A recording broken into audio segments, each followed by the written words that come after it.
right, so let's call the meeting to order at 7:03. And we have to do a roll call. And remember, the way this works is you have to say you're here and you have to say where you currently are physically. Those are the rules. You ready? Okay, Melanie Macy.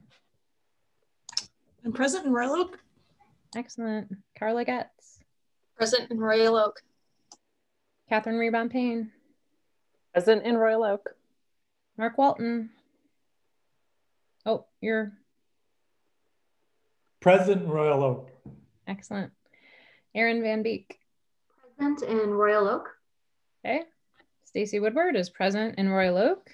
Eric McLeod. Present in Royal Oak. Excellent. And Maya Lane Harris. Present in Royal Oak. Thank you. You're welcome. Okay. Carol, is there any public comment? There was no public comment called in this evening. Okay, thank you.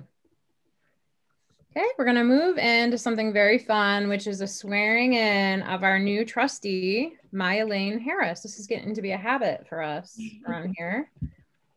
So, Maya, I'm going to drop in the chat the text of the oath, and then I'll say some things, you repeat them back, we go back and forth, and then it's official. That's perfect because I was trying to find my printed out version that I printed out like just yesterday, and I just have so many papers.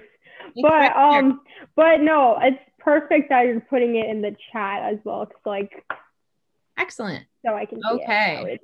So if you're ready to go, you'll repeat after me. Okay. I, Maya Lane Harris. I, Maya Lane Harris. Do solemnly swear that I will support the Constitution of the United States. Do solemnly swear, did you guys support the United States? The Constitution of the United States. The Constitution of the United States. The Constitution of the State of Michigan. The Constitution of the State of Michigan. The Charter and ordinances of the City of Royal Oak. The Charter and ordinances of Michigan, United States of Royal Oak. Of the City of Royal Oak. And the policies approved by the Royal Oak Public Library Board of Trustees. And the public policies of City of. Can you see it in the chat, Maya? Oh, yeah. Okay. And the policies approved. Do you see we're like halfway down? About the policies approved by the Royal Oak Public Library Board of Trustees. Okay, I'm gonna make that tiny. So, sorry to make this tiny. Okay. So,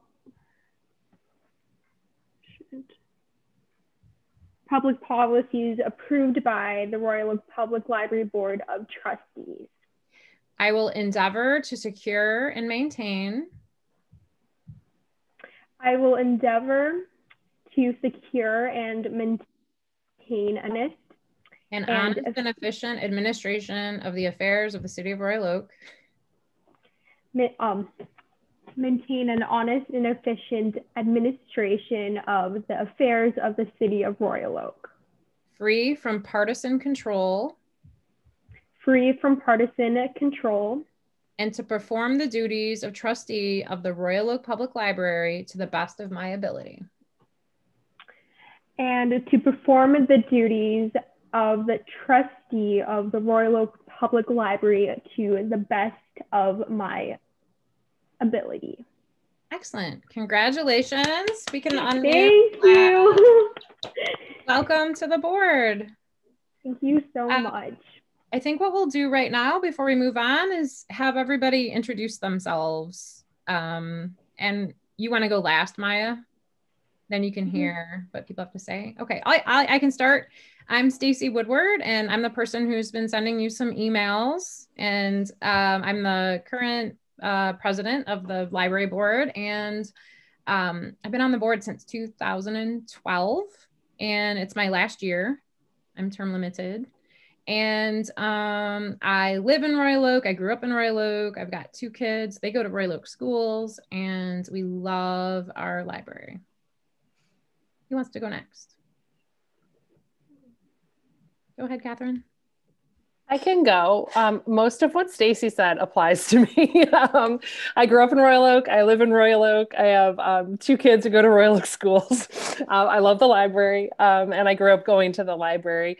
I've been on the library board since September of 2019, and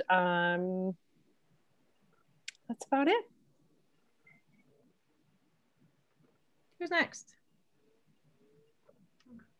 Erin. My name's Erin, and I joined the board in January of 2020. And I also have 2 kids. We live here in Royal Oak, and we go to when the library is open in person, we go all the time. Now we go about twice a week for our curbside pickup. We love the library. All right, who's next? Carla? I'm Carla Getz, and Maya, I know you from church, and but I don't know how much you actually know about me. I have 3 kids who are 11, almost 10, and 7, and I've lived in Royal Oak for a little over 10 years, so not from here originally. We use the library a lot, but I've gotten to know it a whole lot more being on the board for the last 5 years. Thanks. Eric, did I see your hand up? Yeah. Go ahead, Eric. Hi, Maya. My name is Eric McLeod. I just started a month before you, so I'm kind of new through the process as well. I've been in Royal Oak for about 7 years this year. Amazing community, amazing people. I love to, and I just love to be an asset that supports the community. So that's why I wanted to be a part of this Royal Oak Library Board. But welcome. Thanks, Eric. Melanie. So I also know Maya already from Parks and Rec and Senior Advisory Board, which we've served on for some time together, and she's now an official member of. So don't think you need the whole spiel on me. I also have 3 kids, 13, 11, and 8 in Royal Oak schools. And I mostly use the library to figure out what my next book club book is going to be for my girls who I run book clubs for. So the library staff thinks I'm nuts since I mostly get YA books from them. But that's me on the library board. Oh, and I joined the library board in January 2017. Thanks, Melanie. I can vouch for Melanie. She's a great book club leader. Mark. Go ahead, Mark. Hi, Maya. Welcome to the board. We're happy to have you. You and I are polar opposites. I believe you're the youngest person on the board, and I'm the oldest. I've been in the library. I live in Royal Oak, been here since 2013. My wife and I have 5 children and 7 grandchildren. And that's about it. Welcome. Thank you. Who's next? Ready to Go ahead, Emily. All right, Maya. Well, I already had the pleasure of meeting you. We did an orientation the other day, but I didn't really tell you much about myself. So as you know, this is actually sadly going to be my last meeting with Royal Oak, but I am a Royal Oaker, so I promised them that I'll be around. I hope to volunteer for the library after I leave and everything. I have worked here since 2009 in some capacity or other. And I left for a full-time job for a few years there, but I came back to Royal Oak in 2016. I was the head of youth services, and I was promoted to director in 2018. And it's been a wonderful ride. I'm going to miss this place terribly. And I just wish you all the best as your time as a trustee. Thanks. Adrian. Hello again, Maya. So I'm Adrian Bresna. I'm the head of access services at the library, and I've been there for 3.5 years almost. I am originally from Colorado. I have a dog named Denver. My husband's a pilot, and we like to travel. So that's all about me. Thank you. Maya, your turn. Hi, everyone. I'm Mylene DeGala Harris.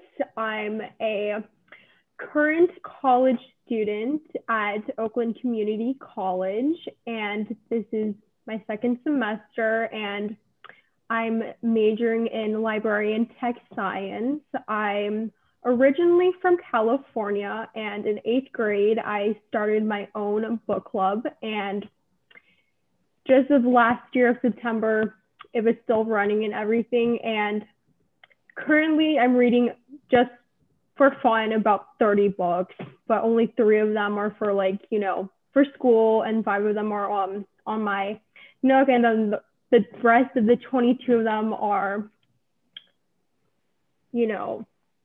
hardcover and softcover books. Also, I'm a part-time nanny, and at work, I get to read about 10 to 15 books per day. So that's going to be filling up my 100-day challenge, well, not day challenge, but 100 book challenge on my Goodreads account. Nice. Welcome, Maya. We're so happy to have you. And welcome back, Eric. I mean, we've got 2 great new board members. It's wonderful. Thank you. Okay, we're going to move, and feel free to ask questions as we go along. We'll help you out. We're nice people, we promise. We don't bite. Okay, so we're going to move into the annual meeting portion of our agenda, which is in our bylaws. This is what we do in January. So the very first thing is the election of officers. And I'm actually going to have, Melanie, I'm going to ask you to run this part as the current secretary and as a member of the committee. I shouldn't run the election, I'm running in, I guess is, what I'm thinking. So would you mind, it's a slate vote, and is how it's set up in our bylaws. So if you want to go ahead. Oh, I can't hear you. Is that true that we just vote for the slate? Because I feel like in the past, people have been able to throw their name in the ring if they wanted to. But if there's a motion for the slate, there can be discussion, and then. Okay, so the nominating committee. We can go one at a time. That's fine too. Okay, I mean, the nominating committee has come forth with a slate of Stacy Woodward for our president, Catherine Ribbett Payne for our vice president, and Aaron Van Beek for our secretary. So that's the slate. If anyone would like to make a motion for that. If anyone would like to put themselves forth for one of these positions, now would be the time, or you can nominate one of your fellow board members if you so choose. Carla motions to accept the slate. Got a motion? Anybody got a second? Second over there. Second. Okay, it sounds like Eric for the second. So we've got a motion and a second. Any discussion? Thank you to the volunteers. Thank you very much for everyone stepping forward. Big, big, big thanks to Aaron, but thanks to everyone. Okay, with no more discussion, I'll call for the vote. We don't do roll call here, right? We just can say voice vote. Okay. So well, you should do roll call, but if it's unanimous, you can just so mark that. I'll just do roll call. Why not? It's fun, and I don't ever get to. Sure. Okay. Aaron Van Beek. Yes. Carla Getz. Aye. Eric McLeod. Aye. Stacy Woodward. Aye. Catherine Ribbett Payne. Aye. Mylene Harris. I'm here, present. And are you voting for this slate of officers that we're proposing? We're proposing Stacy for president, Catherine for vice president, and Aaron for secretary. So if you're voting for that, you can say yes or aye. Aye. And Mark Walton? Aye. And I vote yes. So let the record reflect that the vote was unanimous for our fantastic slate of officers. And Aaron, here you go. I'm passing it to you. So now. Good catch. That was amazing. My Zoom screen, it kind of worked out. It looked like she caught it. He did. So I want to thank Melanie for her service as secretary. Wonderful record keeping. They were like historians for years will marvel at the documents that you left behind. No pressure. No pressure at all. Okay, so next on the annual meeting in our bylaws, it's very dictatorial. The president of the board gets to just put people on committees, and that's that. And I get to name heads and everything. But the way we do it on the board, Maya, is we ask people what they're interested in, and that's how we do business. So I've reached out to everybody, and I think I have it right. If you look at the bottom of your agenda for committee assignments, which is on the back,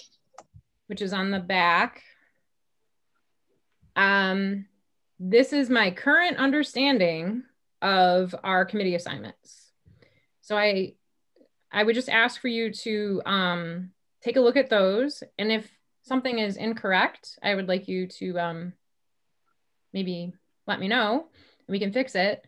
Maya, you could take a look at these and then decide if there's a committee that is like interesting to you or that you'd like to join. Up to 4 trustees can join a committee. The reason it has to be 4 or fewer is because we can't have quorum of our board in a committee meeting because we're discussing library business and what have you. So if it has, all of them are open, there's a spot open except for budget is maxed out. So if you want to take a look at those and let me know in the next,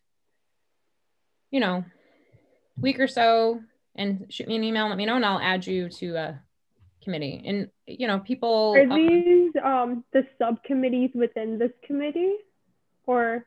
Correct. So we're the board, and then where a lot of like the work gets hashed out is in these committees, and then the committees send the business to the board, and we vote on what they've proposed, like yay or nay, or make amendments. So the committees don't make the decisions, but they do a lot of the legwork, and then they send the work to the board.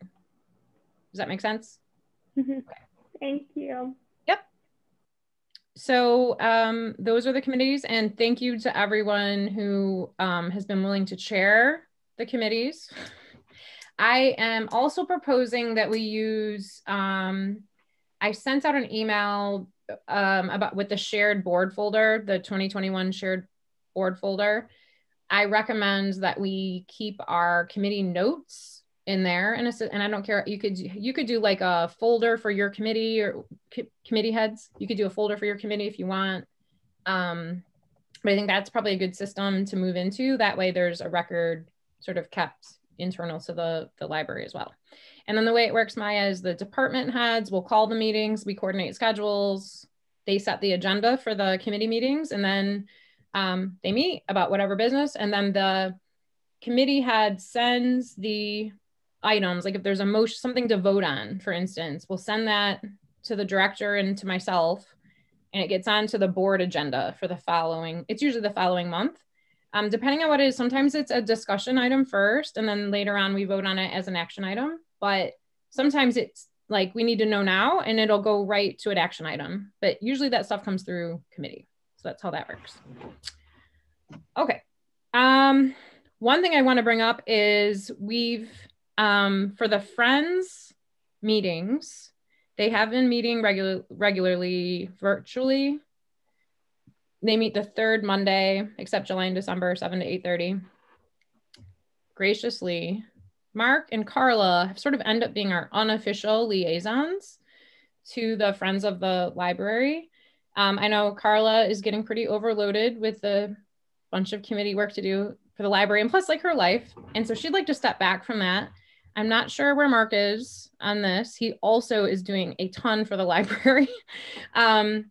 So if there are folks that'd be willing to rotate into that and be kind of regular, that would be helpful to us, attend their meetings and then sort of report back. Is there anyone, Carla?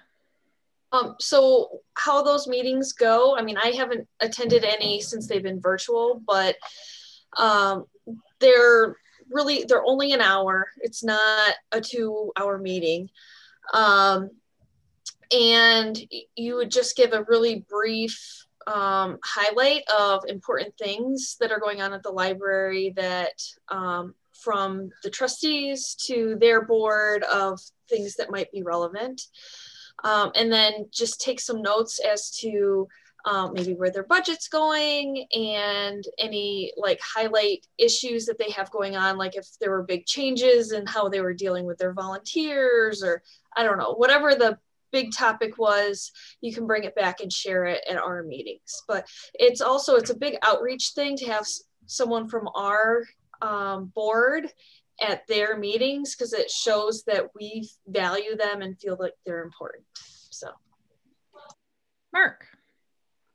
Yeah, I'll continue that. Great. Thank you, Mark. Share with me again, Stacy, when they meet. It's Pardon me? They meet which date of the month? Oh, it's the third Monday. Yes. Okay, got it. July and December. Those are the 2 months they don't meet. And then their annual meeting is in September. And we all try to go to that. That's like the big meeting of the year. Could someone actually, I'm realizing, could someone explain what the Friends of the Library, their role in the library is? They're an important group.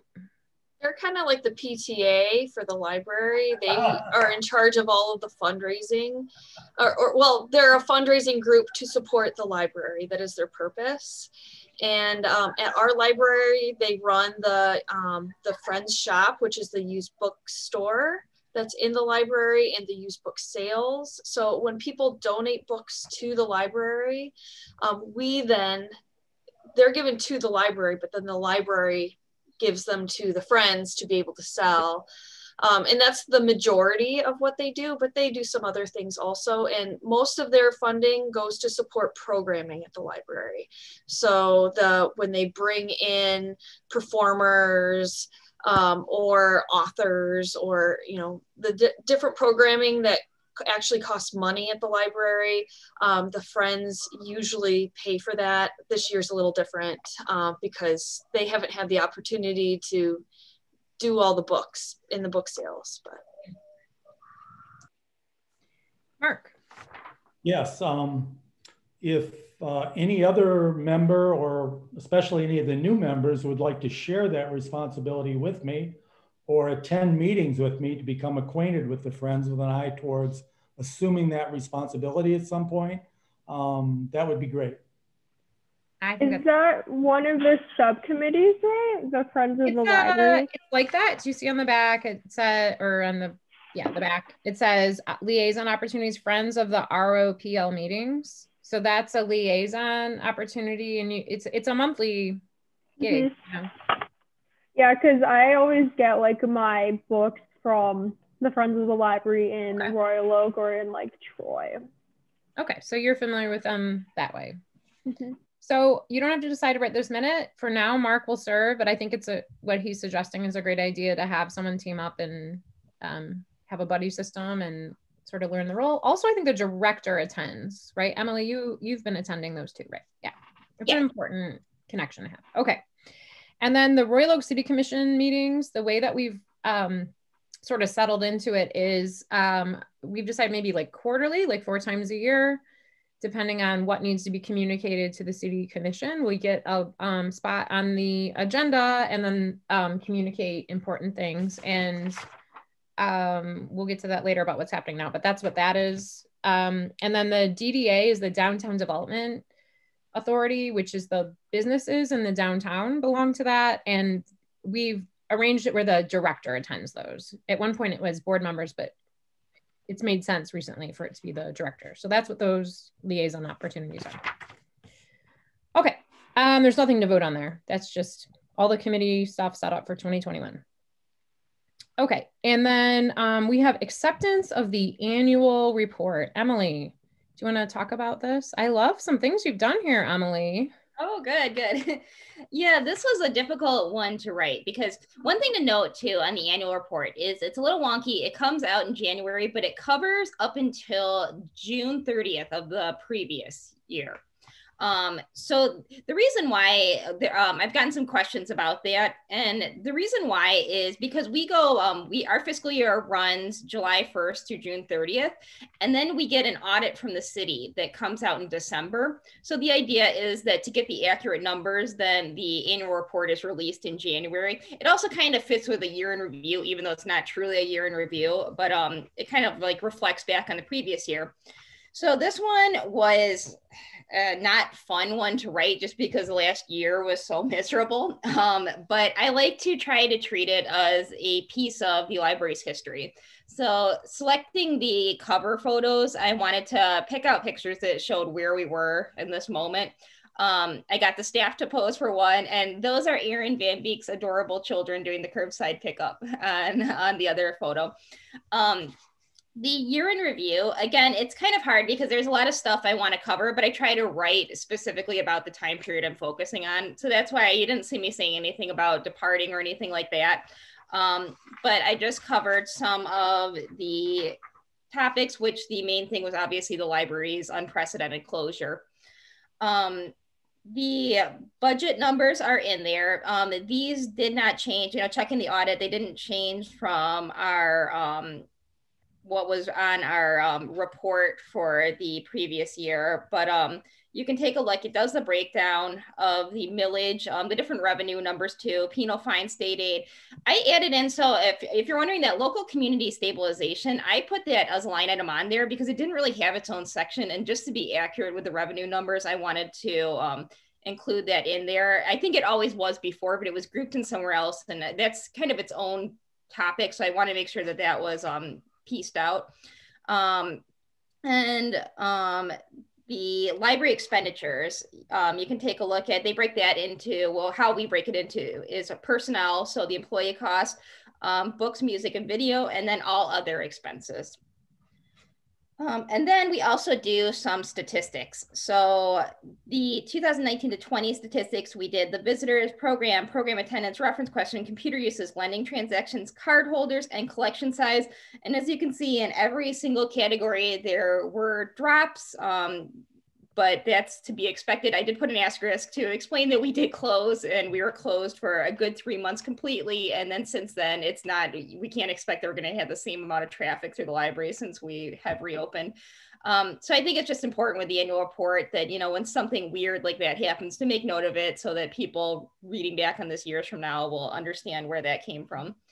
I do an of interest section. And again, there's a lot to talk about with this because we had so many new things happening during this time period. There are some things you'll note that are left off, like the Daily Tribune, which is what I think of when I think of this year in review as like one big thing we added, but that actually happened in September. So I didn't include that. Hopefully that'll make next year's. And then something to be a little more cheerful with the report, I tried something new this time and added in the top 10 adult books and the top 10 youth books. So these were our highest circulating titles for the year too. So just something of interest. I kind of like that side of it to bring back a little bit of the library into the library's annual report. So that sums everything up, and I'm happy to take any questions. I love the top 10 books part. I think it's great.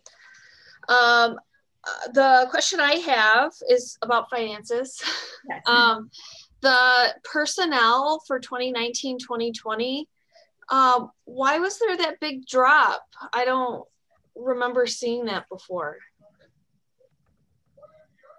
I'd have to pull up my spreadsheet, but there, what I think it might have been is, I think that it has been calculated differently in the past. And the way I did it, as I think like when I did last year's, I might have put some of the OPEB that's at the bottom of the budget, if you can imagine that, into it. So I think it was just calculated differently, but it does include, so that includes the part-time, the full-time wages, and then all of the benefits for the year. And I think the difference is that in previous years, I think some of like the ones that are considered more of like the debt service type benefit payments were factored into that. So it was just a different way of calculating it. What I can do too is I can put a star next to that and explain that as well. Before, this is just a draft for you to approve, and I can make any changes before it goes to print. Yeah, I would, my 2 cents would be to see how it was done before and just keep doing it that way. But instead of having to do an asterisk, but I don't know, other people might think differently. Mark. Yes. So Emily, when I looked at this and compared it to the audited financial statement from the city, for revenue and expenditure, and I believe fund balance, they were slightly different. By how much? Did you use the figures from the July 30th financial statement or the audited? I just use the audit. Figures? Well, I'll go back and look at it again, but perhaps you should too. They were close. They were, you know, they weren't far off, but they weren't precise in terms of reflecting the audited financial statement, unless my old age is catching up with me. I'll double check, but if you would too, I'd appreciate it. Sure.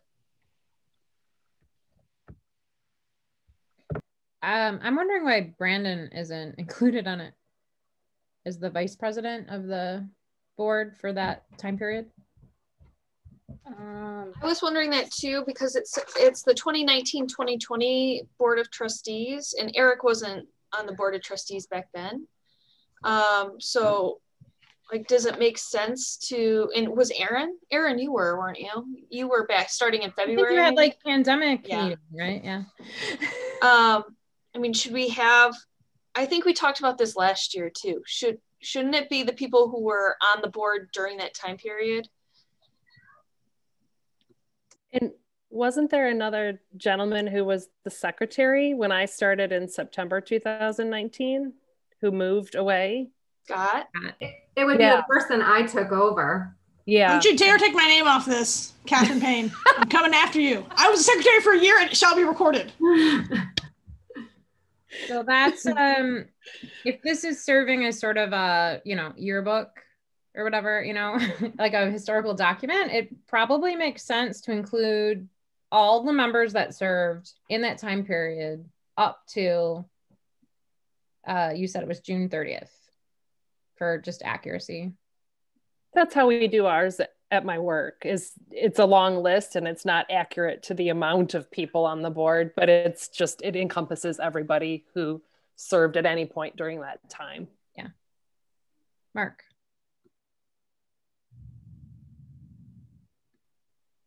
Well, another way of looking at it is this board that acts on accepting that report.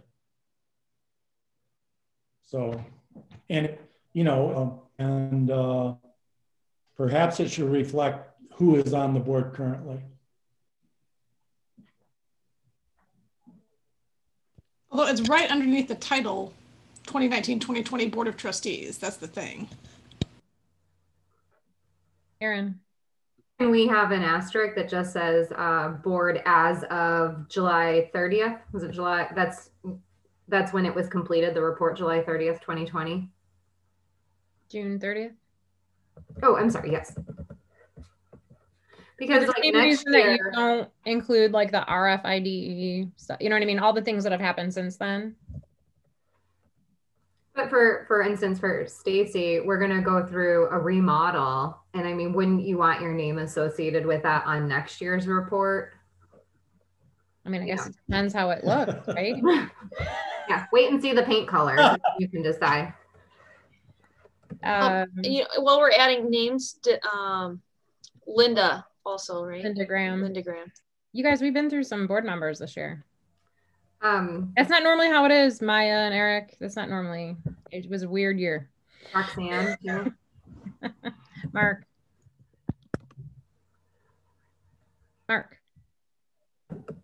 We could do whatever we've done in the past, which is if we've, in the past, we've had the members from that fiscal year. I mean, we shouldn't beat this to death, I guess. Right.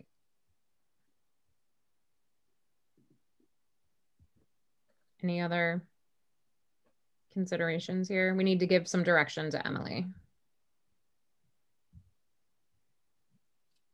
Aaron.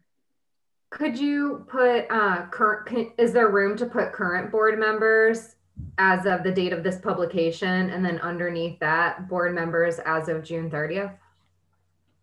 Is there room? That way, I know that creates a nightmare to reformat. No, I think you could. How are folks feeling about that solution? Just to make it clear. Because so Mark's point is that there's a board that's approving the report, and then there's been a series of, it'll look like we have like 15 people on our board, which isn't true. So if we were just clear about who's on the board versus when, right? So as of June, like in this time period, these are the folks that served, and then are you, Aaron, suggesting? Then, well, or so we could have two boards, essentially, that one in that period in time and the current one, or you could put that one at that moment in time and then put members joined since then. You don't want to put members resigned.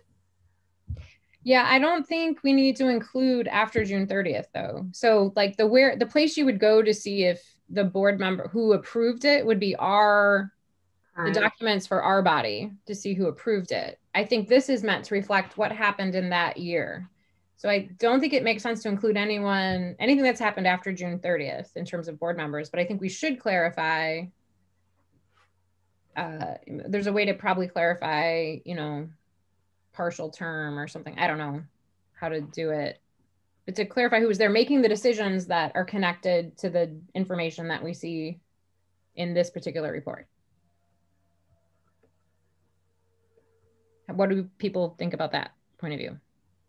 I think that it should only have the people who were on the board during that fiscal year. It's a snapshot of that fiscal year. And I don't think we need to clarify who was on the board when. If somebody really cared, they could look that up. So that's my input. Okay. Catherine? I agree with that. Okay. What we'll need to do to take action is someone will have to make a motion. They should probably in their motion say something about the changes, amended changes that they're proposing in their motion. Sorry, Aaron, you're gonna have to type a motion out. Carla motions. Oh, do you want to say something first? Aaron? I just was looking at the notes, and it looks like the only actual change we would currently have is Emily would look into that question you had and perhaps even either change the number or provide an explanation for the number. Can I ask for clarity on that? I was just looking at the audit numbers today. It's the same. Are you saying like the individual line items are different? For Mark, I think she's talking to you. Yes, I'm sorry. I know. I don't have the figures in front of me, Emily. I just shared the document with you, Mark. So if you get a chance, you can take a look at it. We can talk about it afterwards, and I'll change as needed. It's not a big deal because they were very close. Okay. Unless, I don't think it should hold up approval of the. Okay, so just clarification, like a double check that the audit numbers from the city in December match what's reflected in the annual report is what your point is, Mark? Yes. Carla, you had a different point. Yeah, yeah, mine was the personnel number, that it's calculated the same way as it was previously. And you're suggesting that it is calculated the same so that you can compare across reports. Okay. Correct. Yes. Because otherwise it looks like we significantly decreased our personnel, which we did not. Right. Yeah. Okay. All right. So Carla would motion to approve approve the annual report pending the minor changes of double checking the financial numbers and updating the Board of Trustees names. Is there a second for that motion? Melanie seconds. Discussion.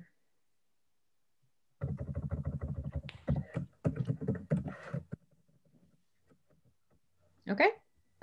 All in favor of the motion, which is to accept the annual report with the proposed changes to the board members plus double checking the fiscal year numbers or the audit numbers, and then the personnel, making sure that the personnel line item is calculated the same as the previous annual report. Say aye. Aye. Aye. Aye. All opposed?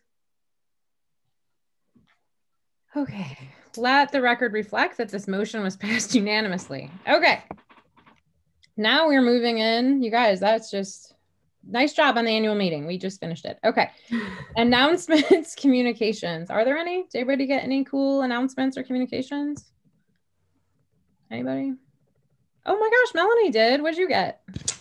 Well, this is an announcement of communication. I just wanted to highlight the two things. One is I can't remember the city it is. You're gonna have to help me out, Stacy. Has anyone ever people see that article about the Storybook Trail, which was the snowy day where it was in a park, and then there was like a little stand with like the first page, and then you go a little farther and there's the second page, and it's a book throughout the park, highlighting some, the weather and anyway, I thought it was cool, and I wondered if it was something that we would be interested in at the library. So I'm just throwing it out there to see if anybody thinks that that's interesting. Emily looks like she's seen it. Feels like I think she understands what you're talking about. Yeah, I talked to MKSK, the park designers, about whether we could put one in. So they said that like when it's all finalized, that should be something that'd be easy enough to install. Okay, because that seems perfect for we got a perfect it's like by the library. hot new thing right now. It's at parks all over the place. All right, well, we got to be on the cutting edge. Yeah. I think it's a great idea, and they design it so that you can change the stories. So you just, every like month they'll change the story that goes in, and it's nice. Yeah, that seems awesome. And then the second thing I wanted to talk about is just to sort of let you be aware that we have been talking about getting a senior sort of tech help program running using teens from our local WROK high school. And this was something I had hoped that would be able to be done at the library, but that was back when, a year ago when we were in person. I thought it might work out. So we're sort of working on that offline now, but just highlighting it for the library is something that may be coming back in the future if we ever get in person. If we get this running, it would be really nice to have it be centrally located at the library for some of these in person. It's a little bit harder to do this tech advising over tech. So, but anyway, that's just another announcement that I had. And Maya is helping me with that, leading up that campaign because she's a teen. So yeah, turning 20 in May. Oh, well then she's off. No, I'm just kidding. So anyway, she's was excited to get started, and so we're working on that and hope to bring it back to the library at a later date. Excellent. Thanks, Melanie. Erin, did I see your hand up? Nope, I'm good. Thank you. Okay, sorry. I have one. So I serve as a parent on a school district committee called for WROK Schools, and Melanie is also on it, and Carla is on it. We're just well represented on the school committee. It's called the Cultural Competence Engagement Committee. And this is a committee that WROK Schools has that engages staff and parents and community members around issues of diversity, equity, inclusion in WROK Schools. Actually, maybe Eric, isn't this your thing? Yeah, this is like what you do, right? So maybe we should get you on this committee. Okay, so anyway, we serve on this committee, and at the last meeting, which was, I don't know, recently, there was talk about in the schools of having like a focus where kids could be like reading books like in the vein of diversity, equity, inclusion, around anti-racism and all sorts of stuff. And then I was like, oh my gosh, that might be fun to have like a partnership with the WROK Public Library. What if we made like a community-wide thing, like a read-in sort of approach? And anyway, it seemed to get some people seem to be interested. I reached out to Adrian as our access services guru, and I was like, hey, what do you think about this idea? And then Adrian was like, yeah. So Adrian has already started, she's talked to some staff and started already writing a proposal. And now I think the next step will be to connect the WROK Public Library with the right people at the school district and sort of collaborate to see what it could become. So it's in the very early stages, but it was a really cool opportunity for an authentic partnership and collaboration between the library and our schools. So that happened. And now I feel like we need to recruit Eric onto this committee. So let's do that too. All right. So that's my announcement or communication. Can I add a tiny bit? Yeah. It did come up at the city school liaison meeting last week, and they were enthusiastic and were looking for a contact. So I think we can make this happen pretty soon. I don't remember if they said who the contact would be, but I can find out. Excellent, thanks. Any other announcements or communications? Okay, that was an exciting one this month, you guys. All right. Approval of the agenda. Is there a motion? Melanie. Move approval. Carla seconds. Seconds. Ooh, there's an argument over. Was it Carla or Catherine? Aaron, the fun of being secretary is just Catherine. pick. I think it's yeah, pick. Okay. Any discussion about this agenda that has been through about 12,000 revisions before it was published? Oh no, Aaron. Sorry. In the closed session, we part A and part B, I think it's really just those should be combined. Yes, I think it's okay. Those just list the topics. I didn't know if we had to do a separate motion, because don't we have to do a motion for Catherine has that covered. She's got a motion ready to go. Okay. That's legal. Okay. Thank you for bringing that up. Any other discussion about the proposed agenda? Okay, all in favor? Aye. Aye. Aye. Aye. Aye. Aye. Okay, all opposed? Okay, let the record reflect that this motion was passed unanimously. Okay, acceptance of the minutes, December 8th, 2020. Is there a motion? Carla moves to accept the minutes from December 8th. Second. Mark seconds. Any discussion? Okay, all in favor? Aye. Aye. Aye. All opposed? Great. Let the record reflect that this motion was passed unanimously. Next, we have financial reports. Do you want me to go through those, or do you want me to wait a month?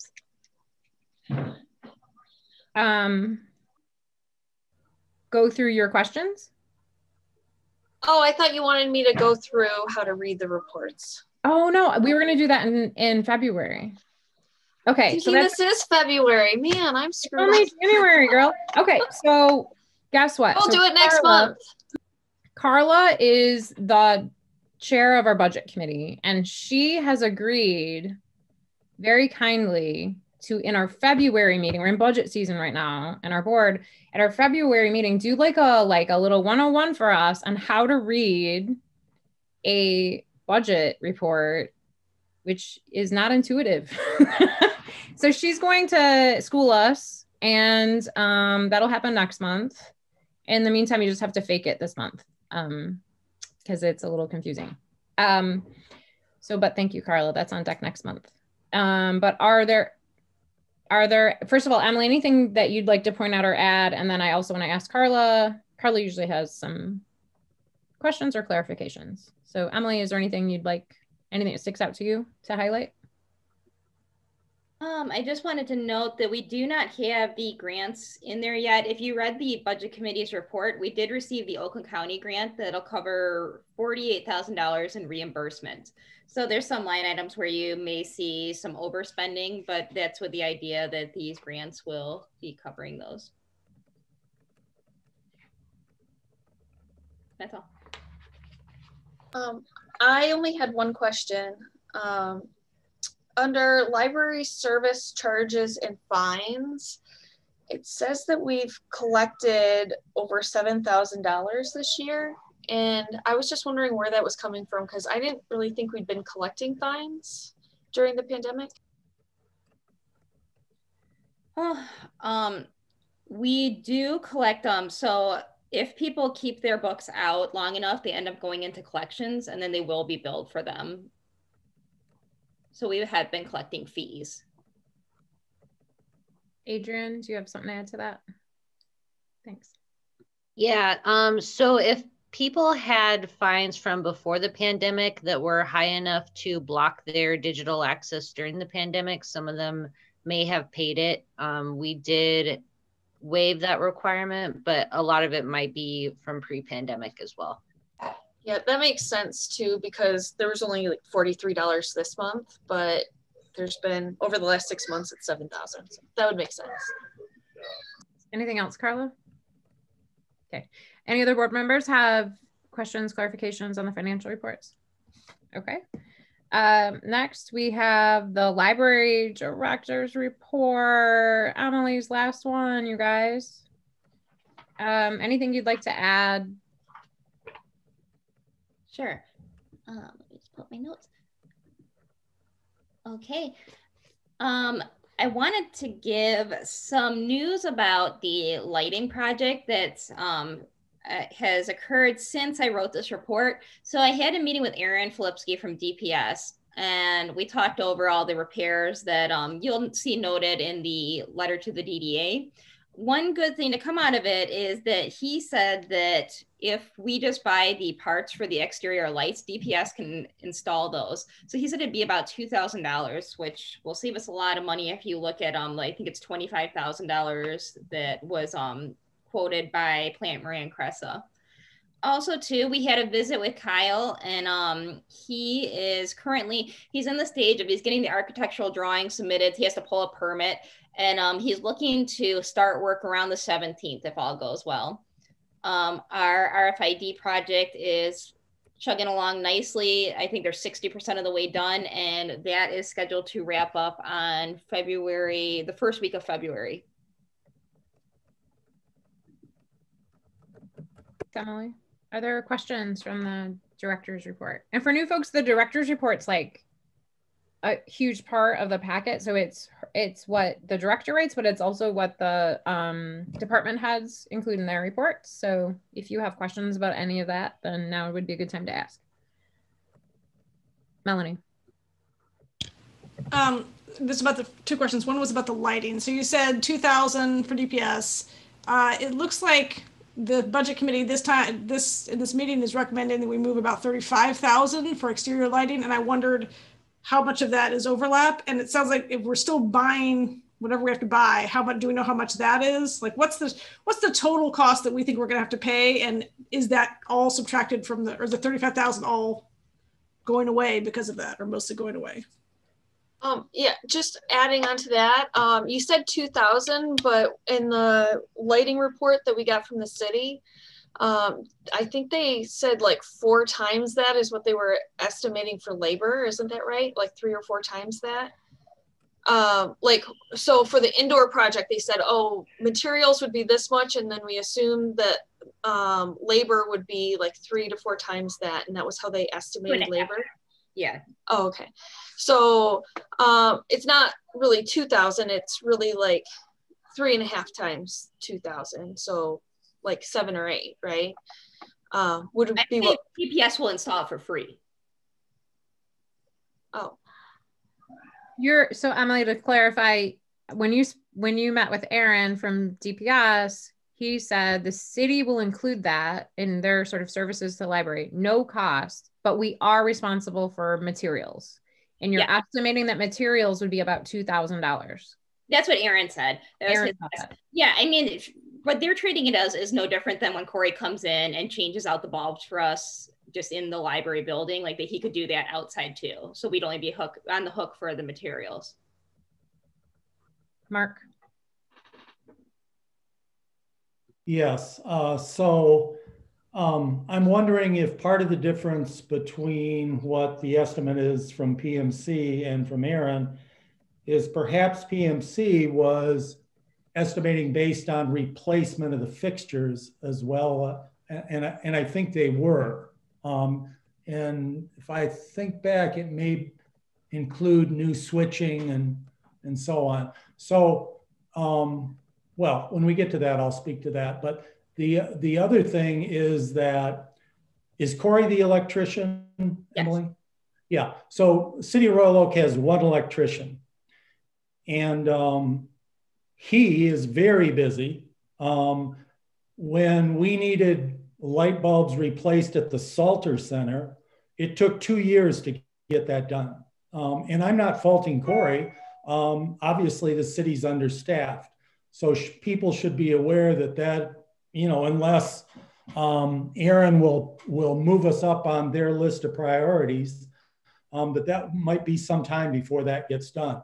I also would be interested in looking into further into replacement of the fixtures and not just the bulbs, updating. Because I think those can and wall mount lights outside are all original to the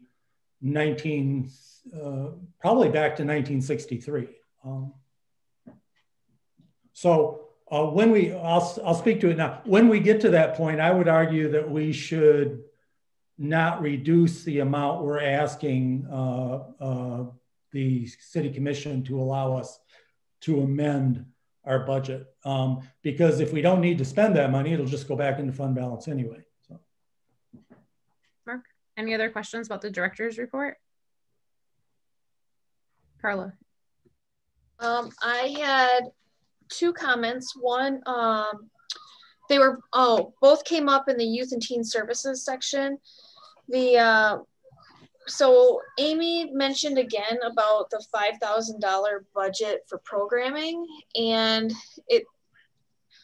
and then she said that, well, and that has to include our books to be given out for summer reading, and she sounds stressed to me that it's not enough, and I want to make sure that she knows that if she has a plan, she can come to us and ask. We haven't been asked for more money with any sort of a plan. Also, we did plant seeds with the Friends, like they have some money. We planted seeds that maybe they would still cover the cost of the books to be given away. So I do think that we can ask them to possibly refund that or cover it. So that was one thing. I did want to say, I had told Amy that too. Okay. I relayed it after the meeting where we discussed it. And then the professional development for the Ready to Read Michigan. I think that's fabulous to see that what you guys are doing, trying to do with that, specifically because there's so many people who aren't able to send their kids to preschool this year. And the sooner that you guys can put together anything for these 3 and 4 year olds, so that maybe they feel a little bit more ready for kindergarten, I think that the families are gonna just eat it up and be so appreciative. So I think it's wonderful.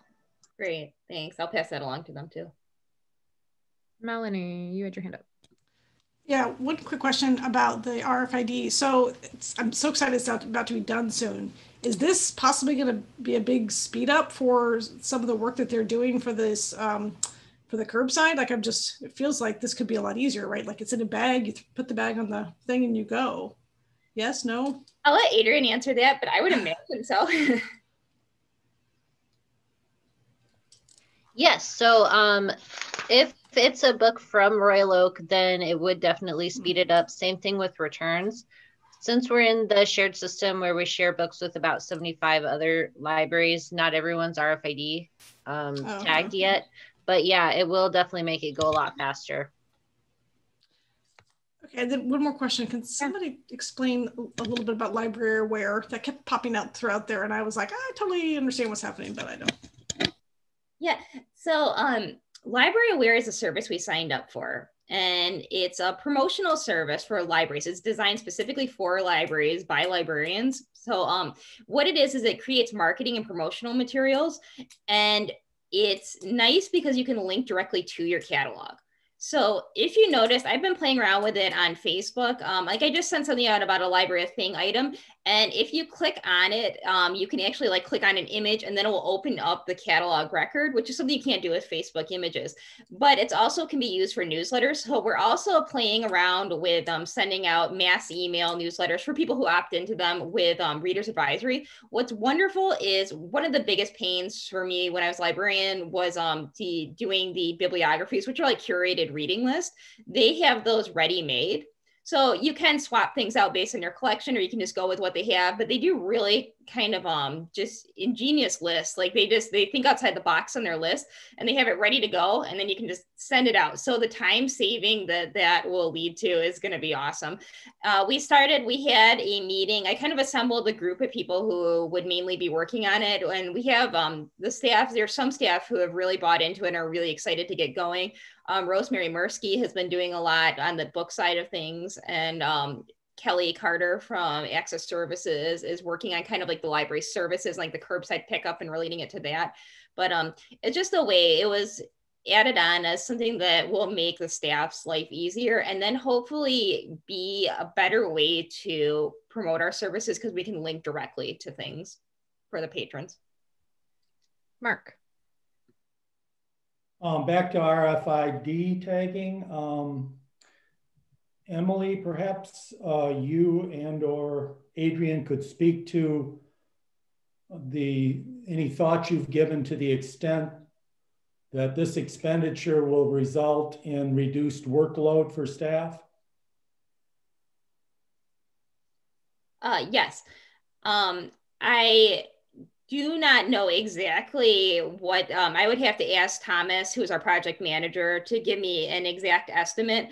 But the idea behind it is that if staff can take 10 books at a time and set them on the scanner to check in, this should speed things up a lot for them. And then once we're reopened to the public and we have a long line of people and we're able to just boop, pop them on there and scan them out. And also the self-checkouts will be equipped with it as well. So, sending people over to be able to check out a mass amount of books at one time. I think that it's going to be speeding up the checkout and check-in process quite a bit. Any other questions or clarifications? Carla. So I guess this one's for Adrian.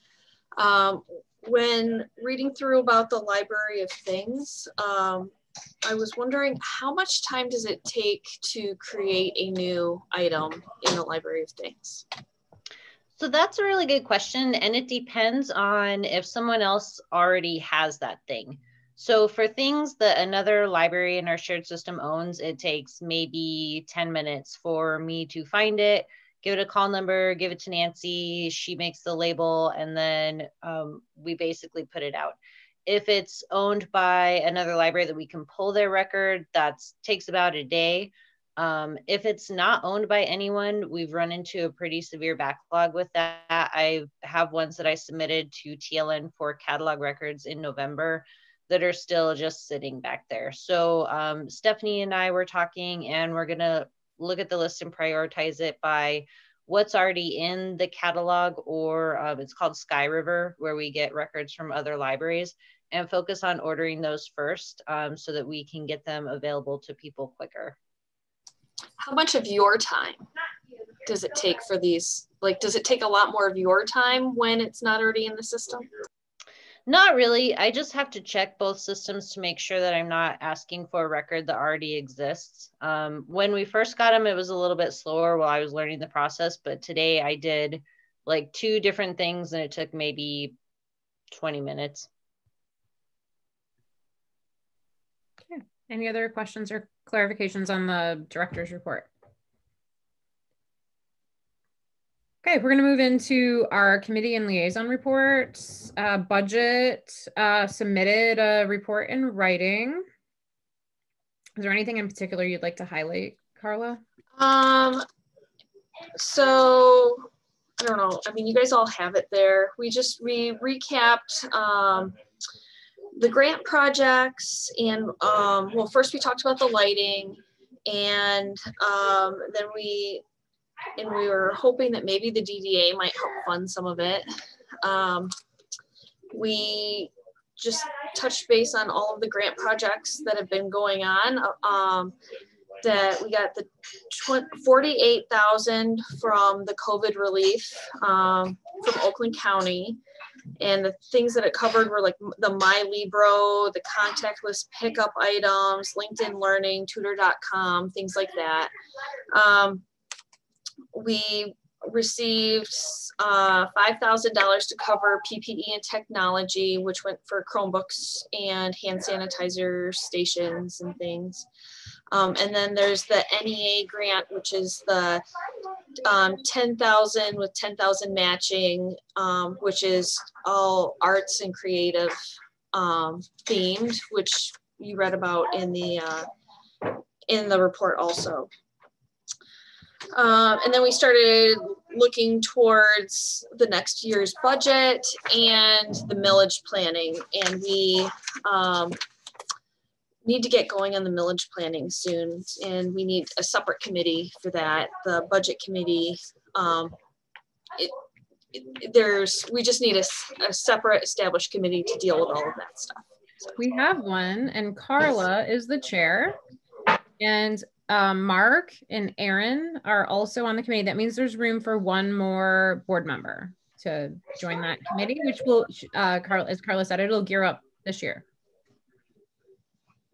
Yeah, in the next couple months, like we have stuff we need to get moving on.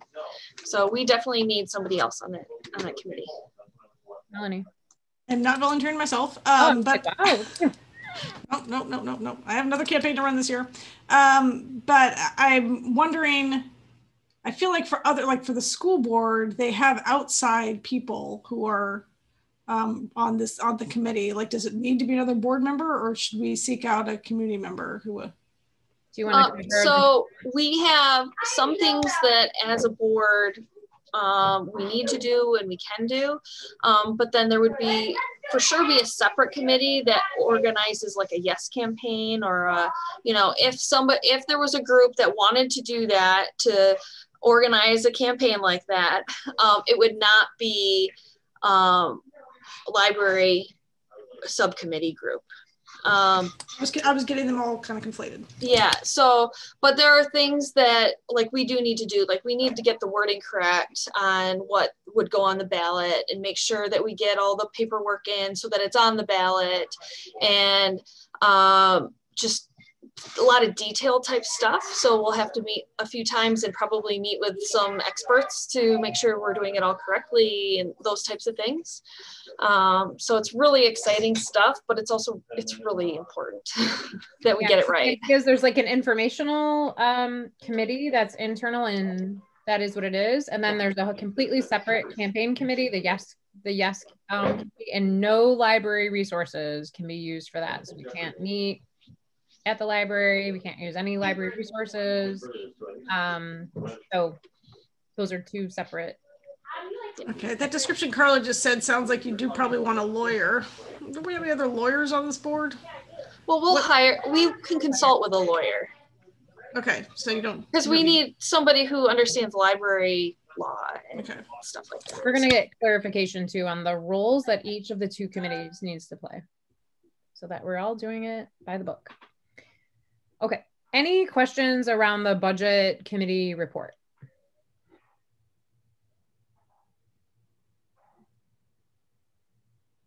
Okay, we're gonna move into wait. So just to clarify, the budget committee, we looked at the numbers and we felt comfortable suggesting to the board that we move $77,000 from fund balance to cover all these lighting projects. And that's later on in the agenda, and we can discuss it when the motion is on. Thank you, Carla. All right, next, facilities. You also submitted a report. I really appreciated the little section that laid out the history, especially for the new board members that have so much to catch up on. So thank you for doing that in your report. Is there anything you'd like to highlight, Mark? No, I'd be happy to answer any questions, but before I do that, I want to apologize to Adrian for misspelling her name.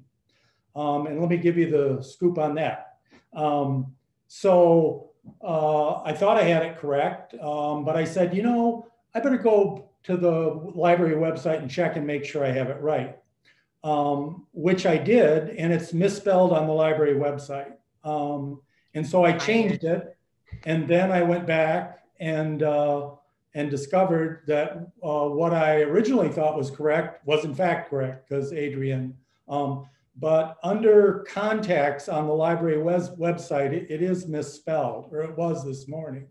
And put that on your to-do list, Adrian. Yeah. Thank you for the tip. I'm sorry about that. So in any event, if anybody has any questions, I'd be glad to any questions for facilities? Melanie. I'd like to know why you misspelled Adrian's name. It's if you go into Google Docs, it's correct now. Any questions for facilities? We have a motion later on in the agenda. But again, thank you for all your work, facilities committee. You guys have been going strong for, I don't know, it feels like a really long time now. Appreciate your work. All right, the director evaluation committee. We're not going to talk about the director evaluation itself right now. We're going to talk about the parts of the report that pertain to library operations. I'm going to hand it over to Erin, I think, to explain. Is Erin leading this part, or is it too hard to take the notes and you want Catherine to do it? I don't know. You guys sort it out. You guys. Sorry, I messed up my screen. So yes, I wanted to cover something.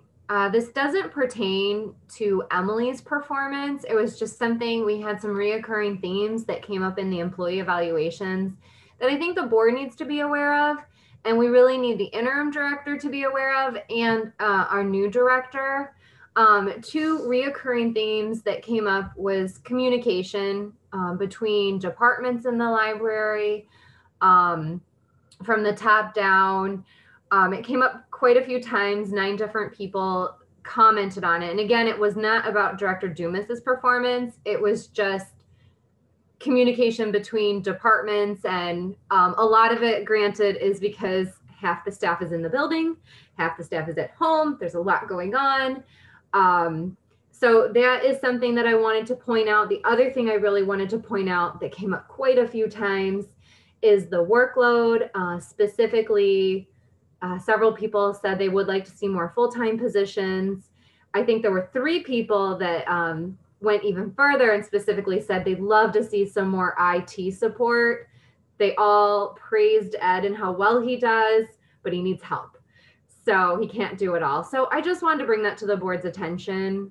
And I really think that we need to make sure we pass this information along to the budget committee, if they can talk about full-time versus part-time, and also pass it along to the new director so they know kind of what's going on and where the staff's minds are at right now. Thank you. Thank you, Erin. And thank you to the evaluation committee for not just doing all the evaluations, but also sort of sorting out the things that rise to the like sort of systems level versus just the evaluation. So I appreciate that too. And the budget committee will certainly take note of that. And if we need any more information on the budget committee, we will, in terms of specifics, comments, then we can get that from you. Thanks so much. Any questions about this? Erin. Oh, I just wanted to point out one more thing. I actually went through it because it would be one thing if it was 1 or 2 people that had a bone to pick, but 14 different people out of 21 responses actually referenced these things. So it was really worth our attention. Thank you. Thank you. That's important. Okay, any questions? Okay, next we have the director search committee. And right now this is just there was a sort of general report. We're not getting into interim yet, that's later on. But I would maybe have Catherine say a few things. And then if folks have questions about the process or any of that, now would be a good time to ask. Catherine is heading up that committee, So my report was included from our meeting. The director search committee is myself, Carla, Melanie, and Mark. And basically in our first meeting, we we're sitting down to talk about the steps that are in front of us. So the first step, which Stacy noted we would be addressing later on, is the appointment of an interim director, and then working with the city after that to do a full and robust director search, an interview process. And after that, finally appointing a permanent director for the role. And so I have been in touch with HR, who, as I noted in the report, will be assisting in our endeavor. And so that work continues. I know that we will probably need to meet to discuss timeline. As I pointed out, Mark, and it's very true, noted that there are a lot of tasks ahead of the board right now. So we would need to look at how this fits in amongst our entire timeline. But again, as Stacy noted, the first step in that will be for discussion later on in closed session. And I'm open to any questions. Are there any questions for Catherine?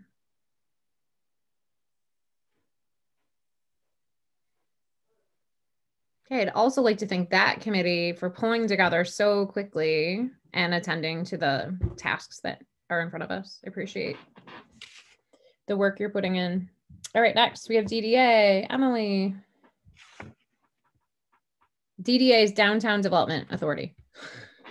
So I actually, I'm catching you up on 2 different meetings since we last met. So first of all, in the December DDA meeting, Tim Twing mentioned, he's the head of the DDA. He mentioned that they did an informational meeting and they had to, by law, notify taxing jurisdictions. I didn't get any notice. So I'm looking into who exactly, I'm guessing the city was just notified. I want to make sure that, I think they do 2 a year. So I want to make sure that we're in on the next one. Because I think that would be really helpful and kind of give us a chance to hear about what the DDA is planning for the year. They decided that they're going to continue with their Comcast ads this year and the next, but they are going to stop doing billboards. They are extending the promotion period of the Downtown Dollars program match. They named some new committee members. One is the owner of the Office Coffee Shop, and then Bamboo, that place downtown, one of the founders of that. They're losing Jason Krieg and somebody else. I cannot remember who the other person was. I think it's either Gary Bagley or Lori London was leaving.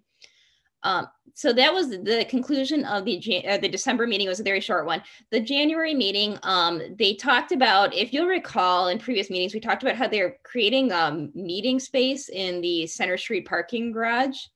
So they're finishing that up. They still haven't decided what exactly it's going to be used for. I think the DDA might be holding some of their meetings and then they may be renting it out, it sounds like. So they had Siren Media, who does the who's been doing the media campaigns. They like run the downtown Facebook page and Instagram and everything. They had them give a progress update because they were talking about renewing their contract. So they outlined some of their objectives when they came on to the project. They said they wanted to put positive stories about the downtown Royal Oak out there. That there was a lot of negativity when they came in, and they showed some examples of how the tone has really changed since they came on board. So the DDA ended up, they did renew their contract. It's $7,600 a month. And they had a little bit of a debate about how long to extend it for. So I think right now they did a 2-month extension and then they're taking it back to committee. They are also going to be hiring an assistant to the downtown manager, Sean Kammer.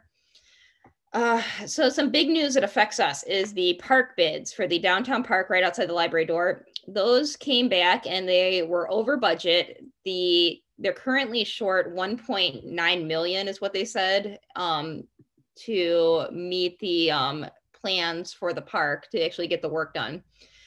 So they started taking some costs out of the project. They call it value engineering. So this means they're narrowing sidewalks, they're changing paving materials, removing light fixtures. They've also been talking about taking out the splash pad and also the restroom. So the city was asking the DDA for help. And there was some pretty strong words. So they brought up, why can't Henry Ford be a business partner? Why can't they find other corporate sponsorships? Director Riley, this is a quote from him. He said, "We don't give a darn dollar until we know where it's being given." He said they're not a piggy bank. And there was talk about how disappointing it would be for the community if things didn't happen as planned. So they're going to have some meetings. They're going to have a series of meetings where they're going to talk about like the actual bidding process. And then they're going to talk about what the DDA might be contributing. And I've asked Aaron to please fill us in on anything and try to get us included in those meetings. And he said he will. And then finally, they did their budget review. One thing I thought was interesting is they said they had a total use of fund balance was over $6 million. So they're big spenders. All right, that is the conclusion of the DDA recap. Wow. Any questions or clarifications for Emily? I do have, it says Gary Baglio was the other one who left. Carol just wrote that in the chat. Any questions, Melanie? Yes. So this is a problem, and I feel like getting rid of the splash pad and getting rid of the bathrooms is going to be that's a city issue, but it matters to the library too. I do think, part of what we're talking about is, I think we're talking about this later, is approaching the DDA to get some funding for some of our exterior, because we pay in and we should be reaping the rewards from that at some point. But this is going to make it challenging, I'm afraid. So yes, this is something they're going to be weighing against. They're going to be weighing the city park against our exterior, and they're big spenders. Let's hope they're big spenders on us. Good point. Any other questions or clarifications? Okay. All right. Sorry. Friends of the library. I think Emily went. I don't know if Mark had a chance to go to that meeting. I'm not sure who was there at the last meeting. I was. Okay. Yeah. I'm sorry, I was not there. So, not much has changed for them budget-wise because they still haven't been able to do any sales. However, we have some good news on the Friends front. So this credit goes to Adrian for organizing this. We ran into a major issue where Sakra, our recycling service, was no longer taking hardcover books. So we needed some kind of a solution ASAP. She looked into it. And first of all, she got us a bin outside, like a dumpster, where it can be used for recycling hardcover books. It's GFL. So you can check that out. So that's good, because that means that we will have some kind of an option for books that, cannot be sold. And on the selling front of things, she also got us hooked up with Better World Books. So this is an online bookseller where we can just package up the books, send them over to them, and they sell what they can, and we would get 10% of the proceeds from that. So with that in mind, the friends were all excited about that, and it kind of spurred them on to come back into the building. So we have the friends volunteering again. It's been nice to see the familiar faces who we haven't seen in a year, and they're getting right back into the swing of things. And I feel like there's some motion, there's some movement again, and it's going to be a good thing. Adrian. Sorry. So Emily is correct about Better World Books, but we actually get 20% back from it. Oh, okay. Yeah. And just from the month that we've been doing it, we've already made $170. And that was just the last time I checked. Every time I check, it's very increased. So is that going to the library or going to the friends? Right now, it's going to the library, like miscellaneous revenue, but it will be switched over to the friends once they get back in the building. Do we pay for shipping and then no? Nope, they cover shipping. And then with the paper retriever, so it's mainly for the hardcover books and paperbacks that can't be sold because they are damaged. We also get money from the tonnage that's recycled from GFL as well. Nice solutions. Look at that, Erin. Question. So you said that the books that are recycled are the ones that are damaged and would not be able to be sold. So are the friends going through those books? So if I took a bag of books right now and dropped them in that bin, do the friends have a chance to pull out those books, or should I still be saving the really nice stuff for the sales? So if you have books that maybe got some water damage or coffee spilled on them, those can go right in the bin. Once they're in the bin, it's pretty hard to get them out. But if you have good ones, save them for the sales because the friends are still going through that. Better World Books is mainly for the library discards that the friends sell for 2 for 25 cents. Thank you. I want to make sure you're getting the most bang for our books. You know, we're making sure you get the most money out of them. Bang for books. I see what you did there, Erin. That was a library book joke. Okay, Carla. The library's not officially accepting books for the friends yet, though. Is that correct? Mitzi wanted the scanners to be back in the sorting room before it was made official. So I think they're kind of softly accepting them if you have some that you want to bring in. But we can't have an avalanche yet because they're still getting their feet wet. Not ready yet. Not set up for it. Okay. Any other questions about the friends? Okay. And then it sounds like Mark and Eric, are you available for the February meeting of friends? Eric says yes. Yeah. What about you, Mark? Do you think he said yes, you guys? Yeah. Okay. Yeah. Yes. Okay. Yes. Yes. Okay. All right. Next, city commission liaisons for February. So February 8th is the next city commission meeting, and the topics are listed here. Annual report. That's when Emily will submit it. Director departure, and then introduction of interim director. So whomever the new interim director is will attend with Emily to the next city commission. Are there any board members that you'd like to attend, or that it makes sense to do that, or is that not necessary? If anybody would like to, I'm fine with that, but I'm also okay with just going with the interim.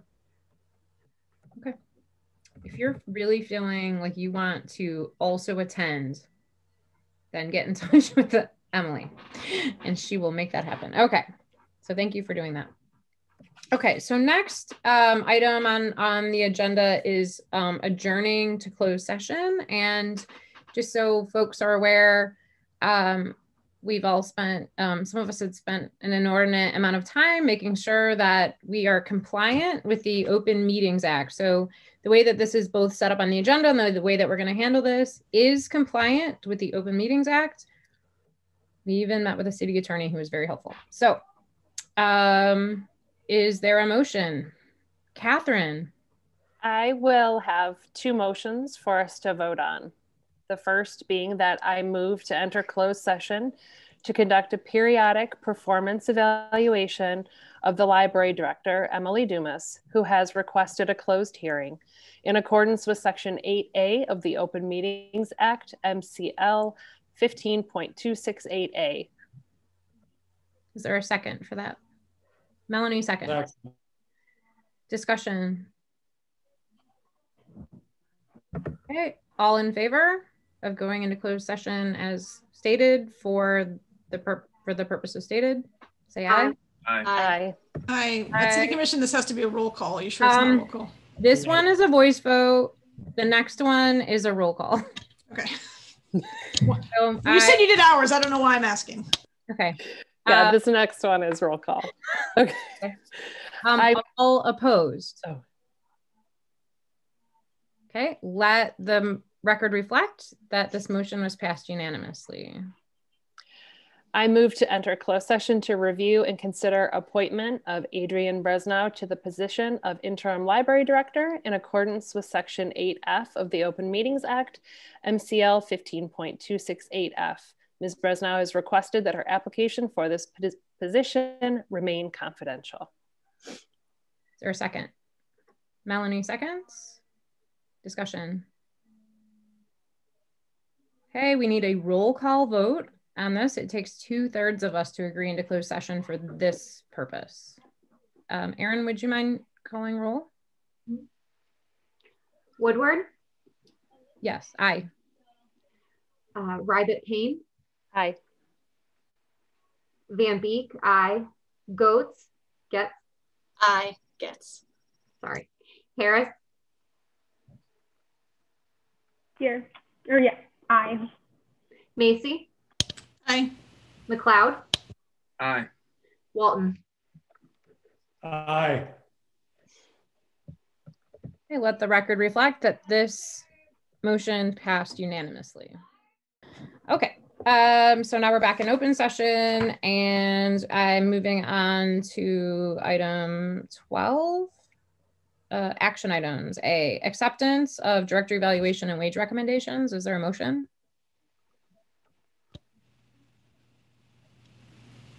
Erin? I motion. Can I go ahead and approve motion to, okay. I motion to approve a 3% raise for Director Dumas effective February 2nd. And would you like to also accept her evaluation?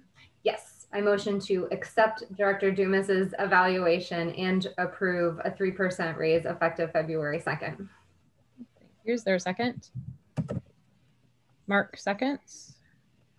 Okay, discussion about the acceptance of the evaluation and a 3% wage increase effective February 3rd, excuse me. February 3rd. February 3rd. Anniversary date. Yes. I would just comment that that Director Dumas has received rave reviews and praise from her staff and from the board. And we're so grateful for all that she's given to the library. And I am supportive of this 3% raise for as long as it lasts. Any other discussion?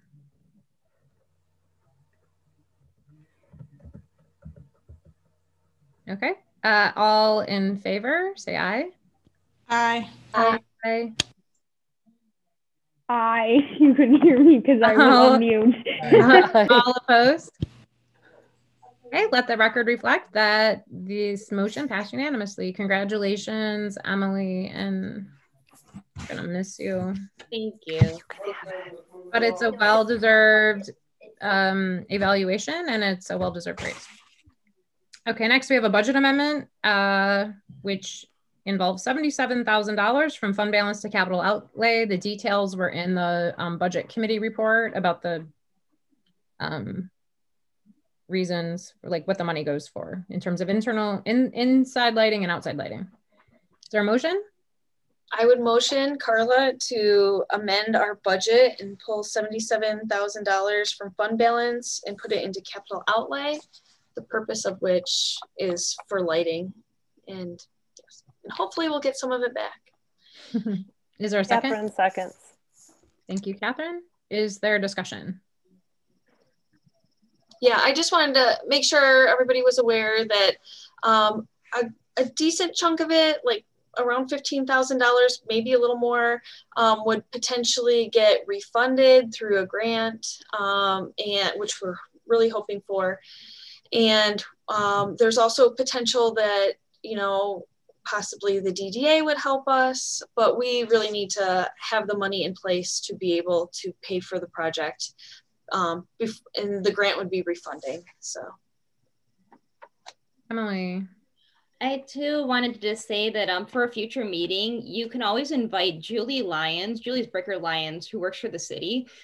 She's the one who's been helping me with the grant. She's already submitted the grant letter, and she's the one who put this project originally on our radar. She's excellent. She's an excellent resource, and she's very passionate about sustainability. So she'd be a wonderful person to come and talk with about this project to let you know about the benefits of it. They've already done a similar project for the courthouse, so she can kind of tell you what to expect. I'd love that. That'd be great.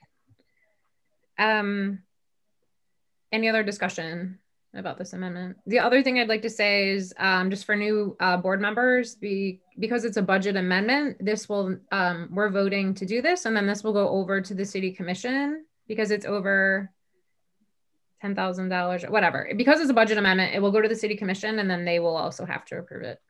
We're basically just shuffling money around in our own budget. That's what we're doing. Any other discussion? Okay, all in favor, say aye.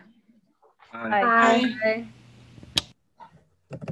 All opposed? Okay, let the record reflect that this motion passed unanimously.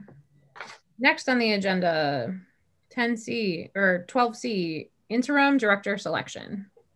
Is there a motion?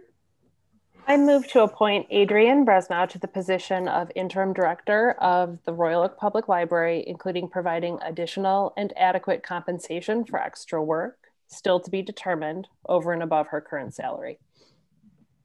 Is there a second? Melanie, seconds. Discussion. Erin. I'm sorry, Catherine, can you repeat that motion one more time? Sure. Hold on. I'm sorry. I move to appoint Adrienne Bresnow to the position of interim director of the Royal Oak Public Library, including providing additional and adequate compensation for extra work, still to be determined, over and above her current salary. Discussion. Melanie.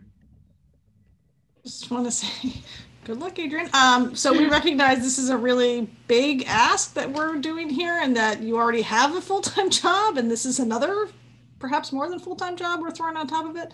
So we do all really hope to see this compensation be adequate for what you're taking on. I'm very grateful to you for being willing, hopefully, to step into this role. Thank you. Other discussion. Hear, hear. Yes, thank you.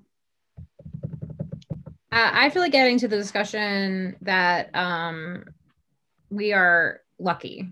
So we have Emily, who has been an incredible director for 2 years, and handing it off to Adrienne is like a really great way to do this. And I know that you've been working really closely with Emily on lots of projects anyway before this even came up, and we really appreciate all you've done to the library, for the library up to this point as well. We really appreciate your work and dedication to the library. Yeah. Catherine. I was just going to note that in that same vein, we established criteria for an interim director, and it was lovely to find that in a current employee and in you. So you ticked the boxes of what we would hope an interim director would have. So thank you. Thank you. Any other discussion? Okay, seeing none, all in favor, say aye. Aye. Aye. Aye. All opposed? Aye. All opposed? Aye. Oh, wait, sorry, no. Well, I'll try to get all opposed, just so we're clear for the record. Let the record reflect that this motion was passed unanimously. Congratulations, Adrienne. I think we should unmute and clap. Gotta unmute, guys. Oh, she's gonna use the, okay. Very good. Thank you so much. And Catherine is heading up a lot of like the like situation like between like HR and like what to do. So Catherine is going to reach out to you around some logistics to help shepherd this through with HR, and so that she will be like after this meeting, I think actually she's going to reach out to you so that you guys can get a couple things in place, logistics. So thanks so much. And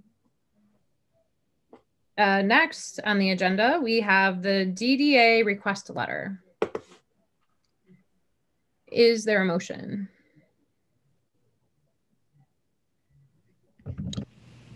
I motion to, for the board to approve or present this letter to the DDA as an official request for support. And you're referring to page 37 of the board packet. Is there a second? Melanie, seconds. Right? That was a second, Melanie? Yeah, okay. Discussion. Melanie. Thank you to Carla for doing this. This is a very nicely written letter. I like it a lot. I did show it to my girls. I'm like, look, I write persuasive essays too. I just wanted to mention that the exterior lighting, there were several different things on the Plant Moran Cressa that referred to exterior lighting, there were upgrades, and then there was also additional lighting. So that was like, there's it wasn't on the sheet that was in this board packet. I think there was an additional sheet, was where there was like a $10,500 additional lighting. And so I had included that also. That's why it's at 35,000. So I wanted to clarify that. Okay, any other discussion? Call a question. Oh, wait, Okay. I have my question is, how should we present this to them if it passes? Like, should it get emailed to them? Should it be on library letterhead? Owl post. What? Owl post. Like, how do we make it look official and make sure that they actually receive it? Feedback on that? Take it to the next DDA meeting? Mark? Yeah, either take it to the next meeting or mail it to them. They'll accept it as correspondence and decide how they're going to handle it, you know. On letterhead? Yeah, on letterhead, obviously. Yeah. Okay, any other discussion? We want our money back. Any other discussion? Does anyone want to explain to the new members about the DDA tax recapture, like 101? I don't know if I'll do it justice. I can try. I feel like Melanie was really good at describing what the DDA does. Who was? All right. Fine. Oh, Melanie. Melanie will explain. So the DDA, the Downtown Development Authority, is this very strange entity that was created to, that was created for the downtown, for the benefit of the downtown. And so there's like a line drawn around the area that it covers, and any improvements that are done to the downtown and that within that area, the taxes go directly to the DDA instead of going to the city. So the city can spend, they go to the DDA and the DDA spends them on behalf of that same area. So the library is in the zone. And so there's a tax recapture that comes from the library and goes to the DDA, and we want it back. So it's about $160,000, I guess, according to the letter, which I believe, a year. And so, like, in our mind, that some of that should be coming back to the library for improvements that benefit the entire little square. Yeah. So that is the 101. And part of the argument behind that is when taxpayers voted on the millage for the library, the idea was that money would come to the library. And because of the way that this law is set up, it just automatically scoops it up before we ever see it. There have been, there's some legislation that has passed in the last maybe 5 years where certain types of libraries can opt out, like the DDA cannot, you can opt them out. The library can opt them out of the tax recapture, but because we're the kind of library we are, which is a city library, we don't have that option. So we have to beg for it.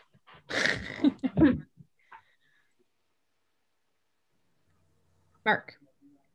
Question for Carla. Carla, is that an accurate figure? Because if we're not certain, we should get the exact figure from the city as to what. Emily gave it to me, the 160. Yeah. Yeah, she was given that number from someone at the city. Good. That's how much it was last year. Yeah, great. Okay. Any other discussion, Melanie?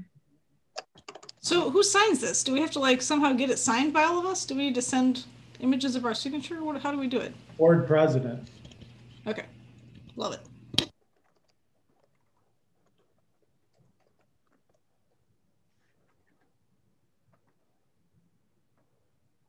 I'm trying to help Maya. She's having technical difficulties and it sounds like she can't hear us. So telling her the answer is not helpful. So I'm wondering if she could leave the meeting and come back. Can you leave the meeting and come back in? I think she may have. Okay. I was gonna just send that. Let's just wait for 1 second before we vote to see if that helps.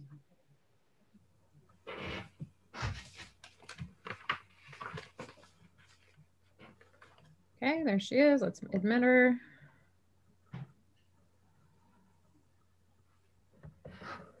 Maya, can you hear us now?